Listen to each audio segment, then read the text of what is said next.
live. All right. So I'm going to go ahead and play the coveted church chat theme. Yeah, we can't.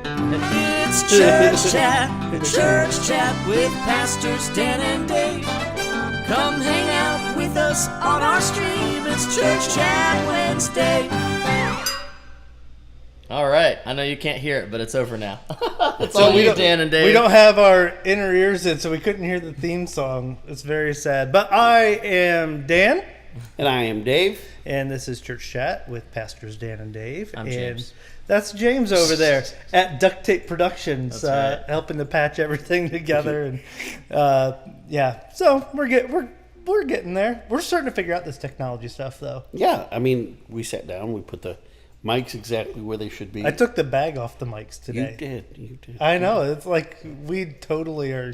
We're in this, man. Pros. We're old pros. There's no doubt. Well, we've been doing these Wednesday church chats for a while now. We were back in church this week, though. Yes, we were. For the first time with some live in-person stuff. So, How did it feel to do traditional worship in the dock?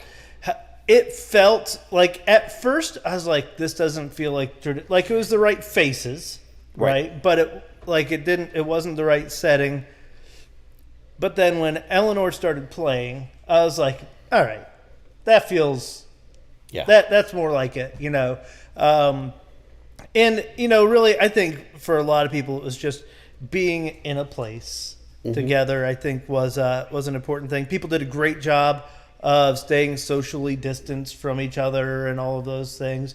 And, so it was good. We'll see how it continues to kind of evolve as people kind of slowly come back. We're obviously still doing services online, actually looking to figure out some fun ways to maybe be able to enhance our online worship. So stay tuned for really cool new technology things. Woo! Because we're getting to be experts, and so we're figuring this stuff out. We have a good one coming up in 2 weeks. Yes. Our grads and our confirmands in 2 weeks are going to take everything over.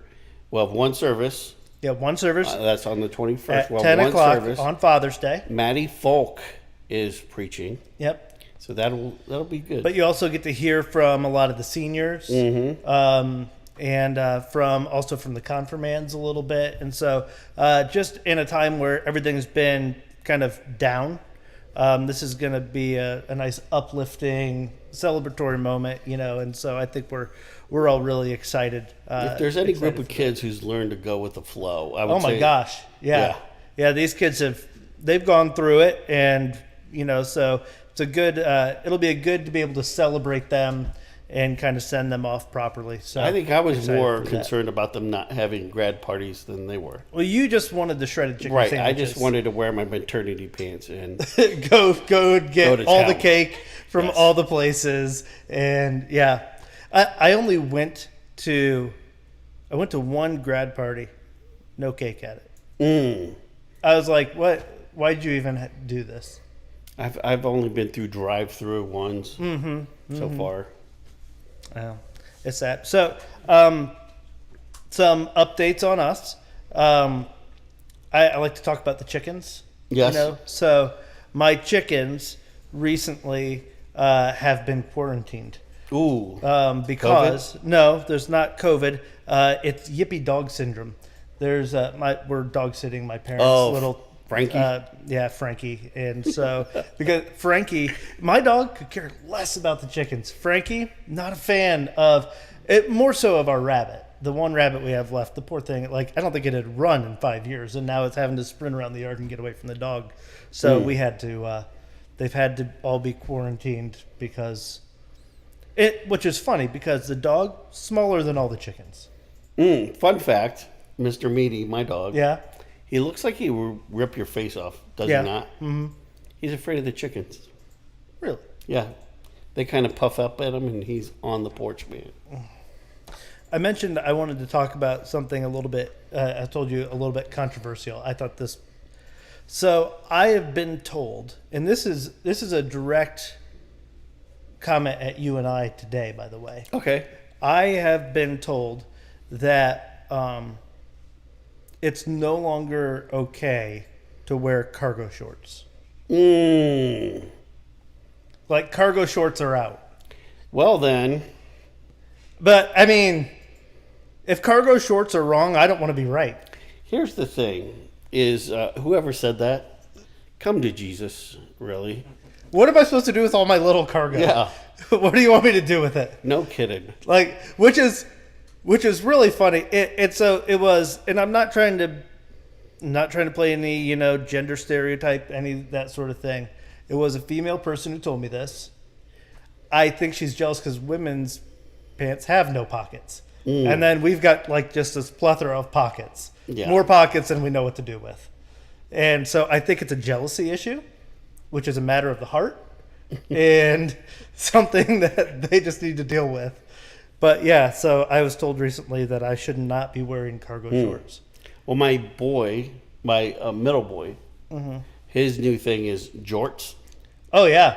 And apparently Homemade jorts. Yeah. Nice and short. Yeah. Oh, I loved that post of yours. Stay Yeah. golden, There Bunny are boy. no jorts like homemade jorts. that's right. That's right. James, do you own cargo shorts?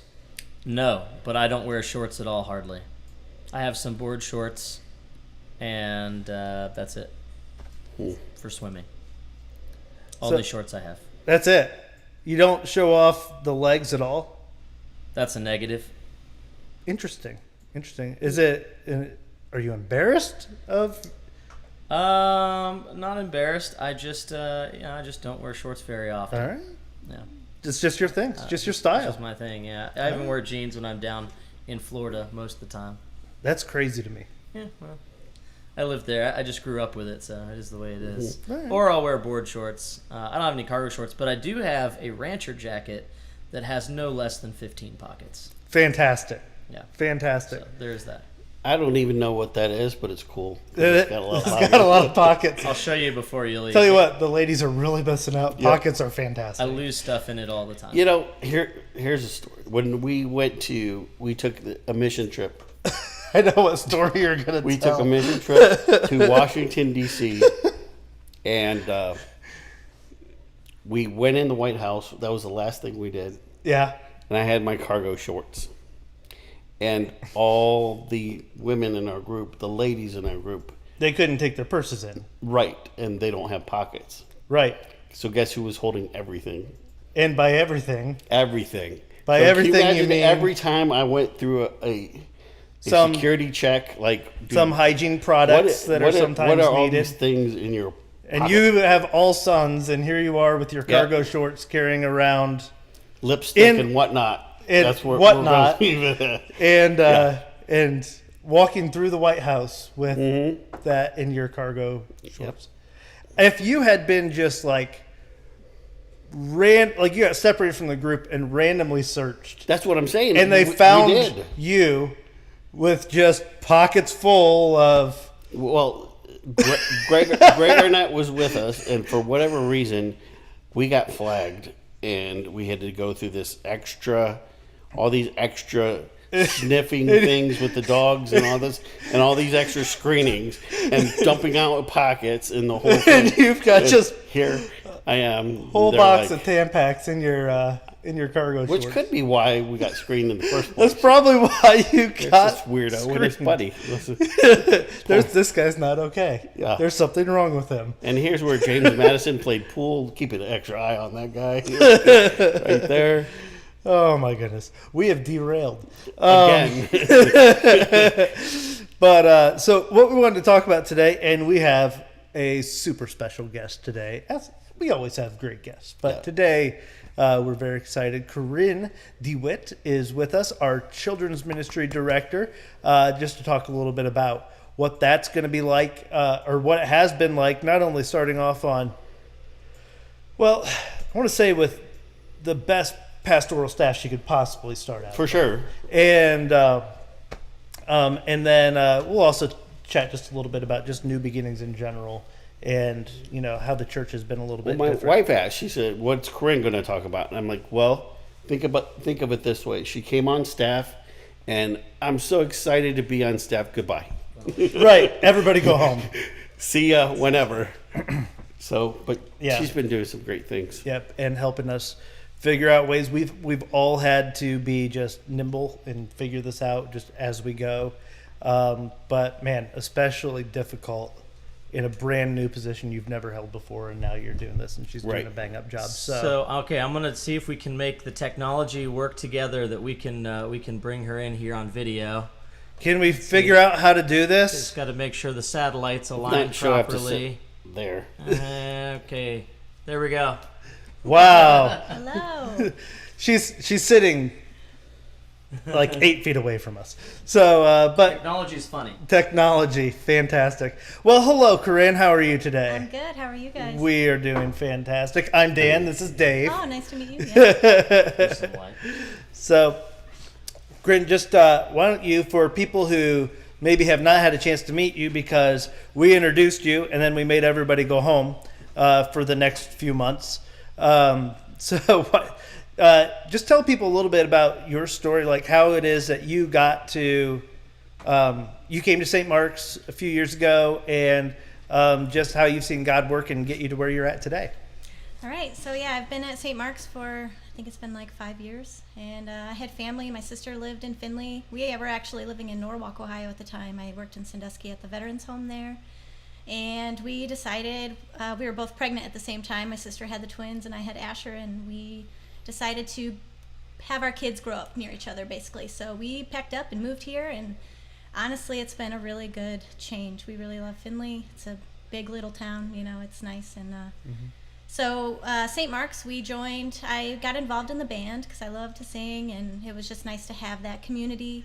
And then we kind of, you know, we've been here. It's we felt belonging, and that's what I really didn't have before we moved so much. Like when Travis and I got together, we've probably moved at least 10 times already as a couple. We've only been married for 5 years. Like, that's just too much. So we love having that community and feeling that belonging. So when I got the opportunity to even apply for this job, I was like, me? Like, you want me to do this? What? And it just wasn't something I expected. But I remember Pastor Dan did a sermon, and he said, you know, do the prayer, the thy will be done prayer, you know, put your life and say, God, whatever you want me to do, that's what I'm going to do. And you just have to put it out there, and it came back, and it came quick. And I was like, wow, this is going to be great. So, yeah, I started, and I got comfortable. I was there for a month. There was a lot of, like, you know, I had to go into an office. I've never had an office before. What do I do with this, you know? But, and then it was, okay, the church is closing, so you're going to work from home. And I haven't even met all the kids yet. So that's something I've done a lot of Facebook stalking, you know, trying to meet the parents without them knowing. It's weird, but, you know, we're doing what we can, so. Yeah. I love that you mentioned that thy will, not my will, but thy be done, thine be done prayer. That is a dangerous prayer. So dangerous. Because when you actually pray that prayer, you end up having to do things like this. And God actually uses you. And it's, sometimes like the prayers we want God to really answer, we feel like God's quiet on. But then the ones we're like, you know, if you want to answer this prayer, great. But you don't have to, you know. And then next thing you know, you're children's ministry director. Yeah. So It's a lot different than making coffee, you know? yeah. Do you think this social distancing has helped you a little bit, though? Because you came in after Michelle Sparsky, who had been there in one way or another for almost 20 years. And, you know, I think giving you that time of it gives you a little bit of ownership, I think. Yeah, it's been weird. It's been strange, but it's also been like I can do small things to kind of let everybody know I'm there, but it's also I'm not planning 12 events at a time and kind of getting thrown into the wolves, because I've never planned an event bigger than a birthday party for my kids. So, you know, having that, I can do some small acts of kindness for them, let them know that I'm here, and I want to get to know them all, but it's been I've also been able to kind of have my kids come in and say, all right, this is my new job, this is where we're at, and I want you guys to help me and be there with me. So it's been really nice, kind of like a slow start, and I know it's gonna hopefully just continue to get better. So What would have been some of the moments during all of this time? I know you've talked a couple times about, you know, just moments where you're like, oh, cool, I'm really connecting with a kid, or somebody's, you know, there's a way that you're seeing some fruit come out of it already. What have been some of the things you've been doing and ways you've seen some of that fruit? I think Easter was my favorite. We got to egg all the kids' houses. So for those people who don't know who I am, I'm sorry that I showed up with bunny ears on your front lawn hiding eggs. But to see the pictures of all the kids come in after, and they were just so happy. Like, it made me happier than I think, them. And my kids helped, and that was awesome watching them, like, all right, go, ring the doorbell. All right, get back in the van, we're leaving, Hopefully they remember these things like this is, fond memories. And doing drop-offs for the Easter bags, even just being up on our stage at our Easter service and seeing all the cars and knowing they're there. It's been really cool. So yeah, I know you told a story about kids when we do on Sundays. We do our we had been doing our service here on this couch, and now we're back at the church. And like people who are at home watching when you do the children's time, and kids like run up to the screen and all that. Yep, I had a couple messages, and she was like, the kids love it when you come on, They had a picture of them sitting in front of the screen watching me. I'm like, it's so nice knowing there are children on the other side of that lens, because it's a little awkward talking to myself here, but it's all right. Yeah. What was maybe something that you were really looking forward to that you had to let go of this summer? So VBS was going to be my first really big event. I did our Lent Day celebration. We did Pretzel Day, and that was really good. And it was a smaller event, which was great for my first, because it was kind of like, here, do this. I'm like, I have a great team, though. They're really helpful. They basically said, whatever you need us to do, we'll do it. Or if you want to do it a different way, whatever you need. So with VBS, it was going to be, a week long, and it's a lot to plan for, to find the volunteers and all the people involved. And it's not just me, saying, hey, come here. It's everybody. It's a whole team to work together. So we are going to have a meeting next week, and hopefully we'll be able to figure out a little twist on our VBS, maybe have it virtual. So we found a couple online things that we can hopefully hash out, and something to have the kids know we're still here and we still want to be involved. And with the parents, like, we want to support them and, supporting their kids. I know they're probably sick of being online and doing online videos, but we're hoping to come together, after a couple of days and really have like a bash, a party of some sort. So. Yeah. And you've every Wednesday been doing Spark Online for the kids, which has been really awesome. So if you haven't seen that yet, that gets posted. Did you already post today's? I did, yeah. Cool. So today's Spark Online video is already on YouTube, so make sure you go and you check that out. Yeah, so what, just like for all the parents out there who are, trying to, not to put you on the spot, but all the parents out there who are trying to figure out, we've been trying to figure out, how do I get my kids through school? How do I, do all these things? Just what encouragement would you have for parents as they're trying to keep faith in front of their kids right now? Really, they see everything you do. So if it's, strong in your life, and I struggle with it still, I get busy, I'm trying to get everything done. Even when I'm filming videos, I'm yelling at the kids, like, don't do that. We're YouTube stars now. I have to be, on it. So we really, like, when people ask me now what I do, I'm like, I'm just a YouTube star. I have 100 subscribers, 10 of them watch the videos. It's good. But really just involving them, have them sit with you, even if they're not actively watching, they're listening and they're taking that in on Sunday mornings, or whenever you do get to watch, church. And the children's message, have them in there. Watch the videos whenever you can. It doesn't have to be on Wednesdays. Anything to just let them know that it's still an active part of your life, and it's not just something you do on Sundays. So little acts of kindness you can do, and you can, make that message, bring it across to them. So we're actually having Ken and Tina, since camp was canceled this year, they're going to host a camp for my sister and I's kids called Camp Miller, and it's going to be in their backyard. And she's like, maybe we'll have you come in and do a small message for them before they get started. And I thought that was really cool. Very cool. So I'm excited for that. Yeah. Awesome. Anything else, Dave? No, I was thinking about asking her about her kids. And he's trying to make me cry. This is an ongoing battle. We've been fighting. Feel things, okay? And that's okay. It's good. It's good to feel things and to have feelings. Mr. Rogers taught me that as a kid, so that's great. Well, Curynn, you're awesome. Thank you so much for everything you do for our kids and for our church in general. And for being able to roll with it in the craziest way as you've come on board. But I think we really do have an awesome staff, and yep, just excited that you're a part of it. Thank you so much. Yep, thanks for Skyping in today. Yep. All right, thanks, Curynn. Thank you. See you guys. See ya. See ya. See ya, she says as she logs off and then comes See and you. sits in a chair right over here. You mentioned staff, though. I will say this: I've been 21 years now in St. Mark's, and our staff has been as big as 13. Mm-hmm.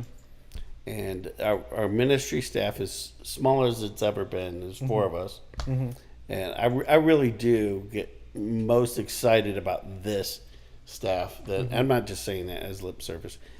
Most excited about this staff than any other, just because the willingness to, like you said, be nimble. Yeah. And there's not more than one camp, Right. We're all in this together. Right. It's really been cool. It was funny. At one point, we were planning on going away on a conference together. I think it was going to be basically just us, and I think maybe Curynn, your sister was going to come too for some hospitality things, but because we're like, yeah, we should really do some staff bonding. We've done more staff bonding than I think than we could have. It's been more than what it could have been even doing that. So it's been awesome. We're talking about just the way that we're doing everything differently, and we've talked about this kind of since the beginning of these church chats, that yes, it's kind of a new normal, but someday it's going to go back to. We can't wait to get back to normal and all that sort of thing. And I hear that, and I'm sure for many people, and we had people coming back to church this last week who I know a big part of it for a lot of them was I need to get back to this thing. I think though, and we've talked about this, I think that there are definitely people who have discovered, hey, I actually really get a lot out of and really enjoy worshiping with my family in my living room, in my pajamas, whatever it might be. Like, this works for us, right, as a way to connect with God, and so that's an interesting thing, and a thing that I think that we've all kind of known. But we've never really fully gone there until we were forced to. Right. That I really believe there are 3 distinct styles of worship today: traditional, contemporary, and digital.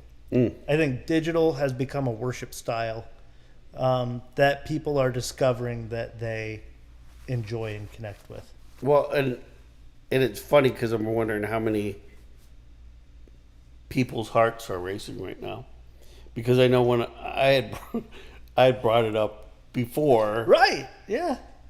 You were kind of quick to say, yeah, but don't. Yeah, but we want to go back, because right? the scariest word in the church lexicon is change. Yeah.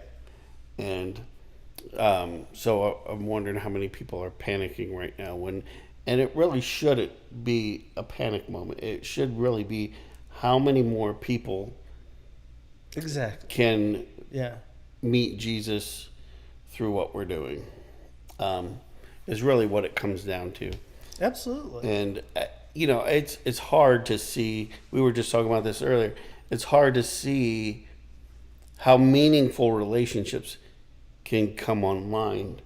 But you were talking about the way your youth pastors had talked to you. Right. I remember youth pastors over and over again, and I think with good intention. Sure. But I was growing up in that time where online stuff, interaction with people was becoming the norm. It was becoming a normal thing, and it was pounded into our heads that can't replace real relationship. Like, that online relationship, online interaction is not fully real in some way. And I hear that, but also now as a pastor, probably half the weddings I've done have been relationships that have begun online. Yeah. I mean, that's just the reality. Those relationships are real. Right. And the interaction, the emotions are real. The feelings are real. The experience can be real. It's different. It's different than face-to-face. And, many of us would prefer face-to-face, but there are some people that might actually prefer a more digital kind of experience as a way to go about finding ways to worship and form relationships, even a relationship with God. Yeah. We form relationships with other people. Can we form a relationship with God in a digital, on a digital platform? Which is fun. You mentioned about youth pastor. I was privileged. There's probably a time I felt like that. Yeah. What?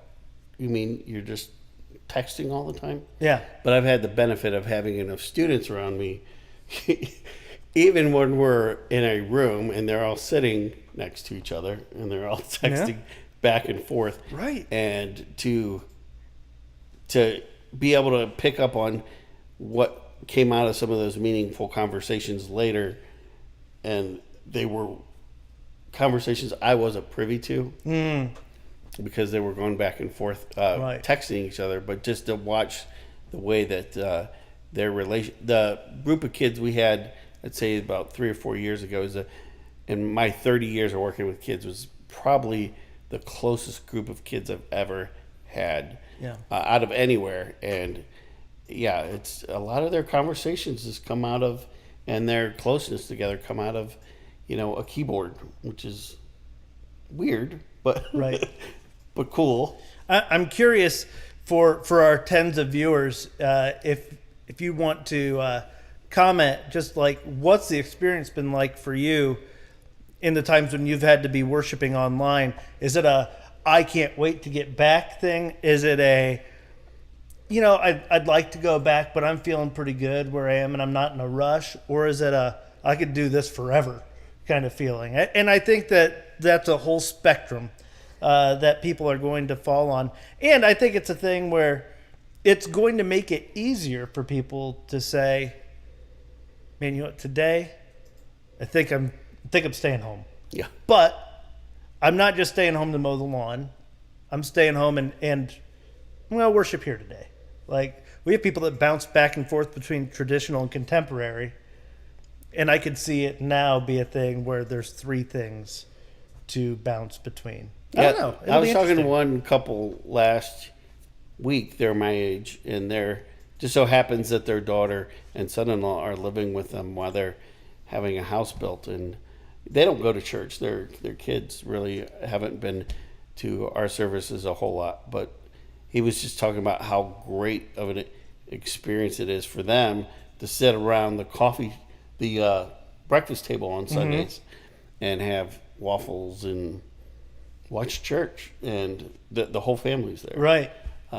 That's, Right. so it's hard to say, like, how do you say, well, that's a bad thing? You can't. I know. And I know that it's different, but this is just a thing that I think that this is forcing a change in church that we wouldn't have done otherwise. And I think not just church, it's forced to change in schools. It's forced to change in all sorts of different areas where people are like, oh, okay, we're going to have to figure out how to do this differently. Not just because people are, someday COVID will go away. Yeah. Right. So someday that won't be the worry. But in a post-COVID world, I think that's going to be a phrase we're going to hear a lot, and it'll get really annoying. But in a post-COVID world, what will church look like? Yeah. What will these things look like? And I feel like it might go that direction. What I would caution people against who prefer in-person worship, traditional or contemporary, is don't demonize it. Yeah. It's really easy to demonize it if it's not something you prefer. Say that is just, I don't get it. I don't understand it, and that's, you might not. But I remember, like, so the example I would use, my grandma on my mom's side, sweetest lady, loved her traditional worship, all that stuff. Hated contemporary worship with a passion until she saw her grandkids up there playing guitar and drums and singing. And then she'd grin and bear it because, okay, if that's what it takes for them to know Jesus, I'm in.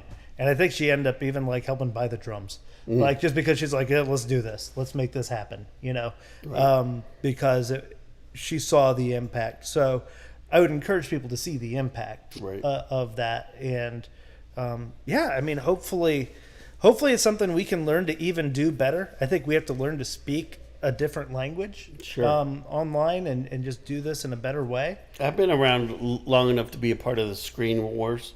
Remember the screen wars? Like every congregation who was getting a screen in their sanctuary was, and then there would be two camps. And you can't put a screen up in the sanctuary. Every church there was. Yeah, sure. But really, we had the worship wars. We had the screen wars.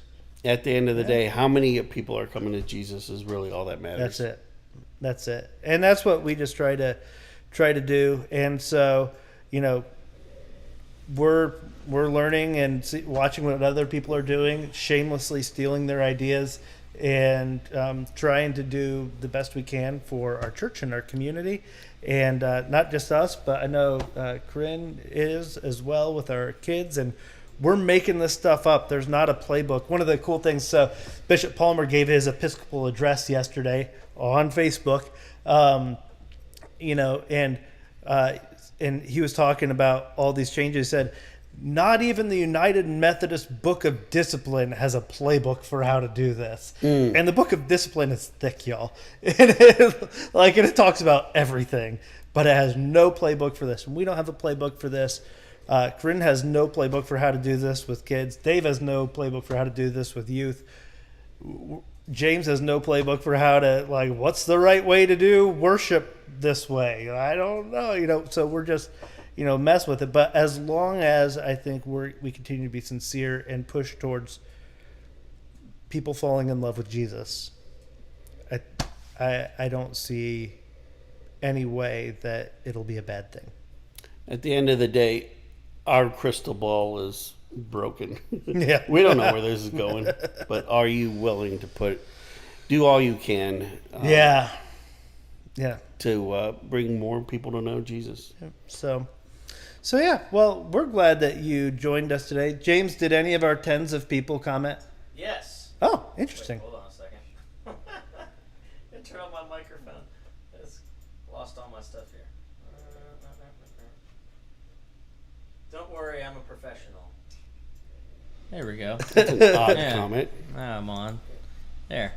So, Lana Mosser says that she can't wait to come back to normal service. She misses the church family. Yeah. And then can't wait to meet your baby. Yeah, absolutely. And we also had, she also told Curynn she's doing a great job. And then on YouTube, Holly, some of you might know Holly Metzger. I've heard of her. She says, we're so lucky to have Curynn, and I love the online options. I could do online maybe half the time, but I do miss seeing people and worshiping in person together. Yeah. And I think that's a common sentiment. Yep. I think that's and the other thing, and we don't have time to get into all of this, but the other thing we were talking about, for people who find that they prefer online, I think there's still going to be a face-to-face element somehow. Small groups, something like that.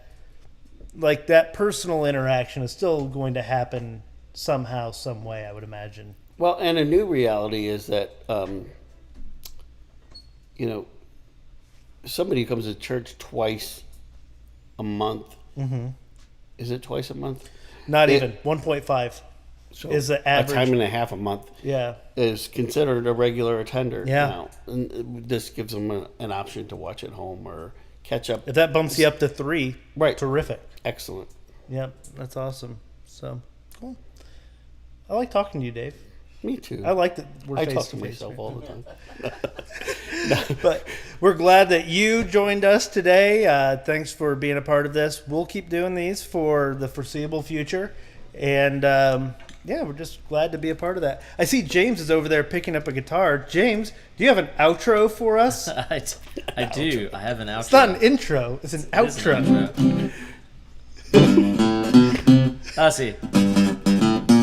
This was Church Chat with Pastors Dan and Dave. Thanks for joining us on our stream this Church Chat Wednesday. Thanks for being here.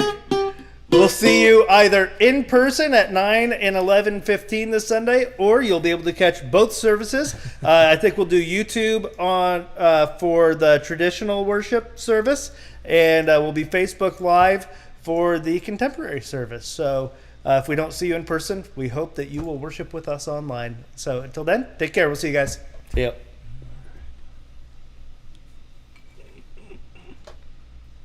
Hold on, I can't find Safari now. Oh wait, it's right here. James, turn it off. Bye everybody. Turn off the camera. Oh man.